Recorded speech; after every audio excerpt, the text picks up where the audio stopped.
Hey, welcome back to Grandma Jane's World. I'm going to show you how I make my baked beans, my oven baked beans. I use a 20-ounce can of like honey baked beans.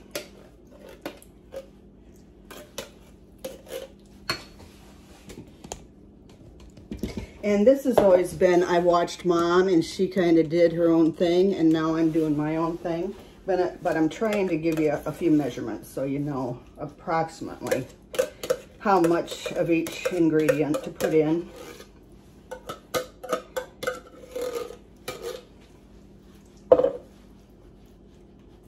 All right, then I'm gonna put in a cup of ketchup. Blend that in. This is filling up my casserole pan fast here. And I use about a teaspoon of regular mustard, but you can use any kind of mustard you want. And then I put about a half a cup of brown sugar in there. It's sloppier this morning. I couldn't believe I couldn't get to sleep till after 1.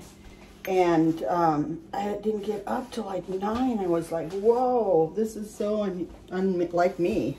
I usually like to get up by 6:37. So it's like I'm rushing around to get stuff caught up, but I must have needed it, so that's okay. Thank God I didn't have any appointments or anything this morning. Then I'm going to chop up some Vidalia onion I have left here. I found Vidalia onion in the supermarket, and I was like dancing in the aisle because I love it. It's my favorite. It's sweet. It doesn't really give you an aftertaste. It's crunchy. It's just a perfect onion as far as I'm concerned.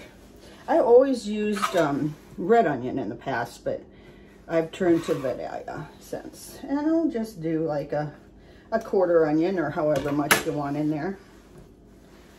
And sometimes in the can of green bean or baked beans, there's a little thing of bacon or whatever. I just throw that out. I don't know. I trust my own bacon more than I do theirs.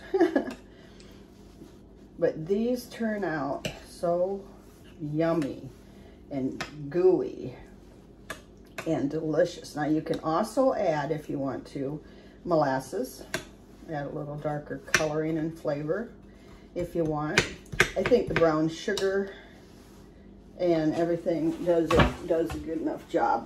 And then I always splash a little bit of apple cider vinegar on there too. Apple cider vinegar, hiding from me. Here we go. Just maybe a teaspoon to 2 teaspoons. I don't salt and pepper these at all. There seems to be enough flavoring in what I put in them and with the beans. I did grease the pan they're in. That kind of helps them from not baking on and too bad, you know, clean up and stuff. And then I'm putting them into a 350 oven for an hour.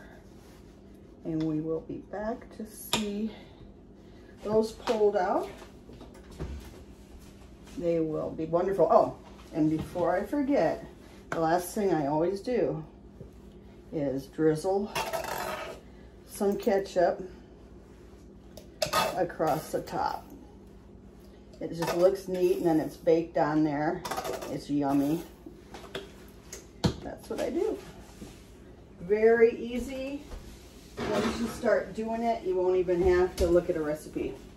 So I'll be back with those shortly too. See you later. Bye. Hey, welcome back. I just got the baked beans out of the oven. They look delicious. So I wanted to scoop up a little bit for you. You can see them a little closer up. And as they cool, they thicken even more. Just delicious. And go with any side dish. We've always loved baked beans. You can also add like a lima bean or a butter bean and a kidney bean and even meat and make it more of a meal if you want to. But the sauce is really what you want to know how to make. So have a great weekend. I love you. Take care.